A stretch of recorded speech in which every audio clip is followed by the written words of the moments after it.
দশমীর দিন দুপুরের পর থেকে বউ আর ঝিয়ের দল ভিড় করে ঠাকুর বরণ করতে শুরু করলো। দু থাক তক্তা দিয়ে প্রতিমার সামনে উঁচু মঞ্চের মতো করে দেওয়া হয়েছে। তার উপরে দাঁড়িয়ে মেয়েরা ঠাকুরের কপালে সিঁদুর পরিয়ে দিচ্ছে, মুখে ছুঁয়ে দিচ্ছে সন্দেশ। নিজেদের মধ্যে ওর কপালে সিঁদুর লেপে দিচ্ছে, শাঁখার নোয়ায় মাখিয়ে দিচ্ছে। এই লোকাচারের নাম সিঁদুর খেলা।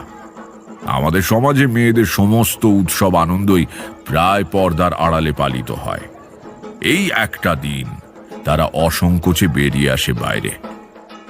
সারা গাঁয়ের লোক মিছিল করে প্রতিমা নিয়ে বেরোলো বিকেলবেলা। নাচতে নাচতে আর দেবীর নামে জয়ধ্বনি দিতে দিতে পুরো দলটা এসে দাঁড়ালো নদীর ঘাটে। সেখানে ভাসানের জন্য পাশাপাশি দুখানা নৌকা বেঁধে চওড়া বেদির মতো করা হয়েছে। ঠাকুর শুদ্ধ তক্তা রাখা হলো সেই নৌকোর ওপর। সঙ্গে উঠল 10-12 জন বলিষ্ঠ লোক আর 6 জন ঢাকি। ঘাট থেকে ছেড়ে ধীর গতিতে নৌকো মাঝ নদীতে গিয়ে দাঁড়ালো।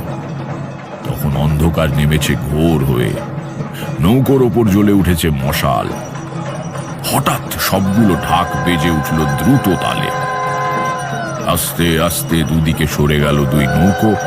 প্রতিমা বাহকের মাঝখানে বাঁধনে দড়ি কেটে দিয়েছে। সোজাসুজি দাঁড়ানোর অবস্থায় জলে ডুবে গেল দেবী প্রতিমা। পাগলের মতো বাজছে ঢাক, পাগলের মতো চেঁচাচ্ছে মানুষ, ধক ধক করে জ্বলছে মশাল।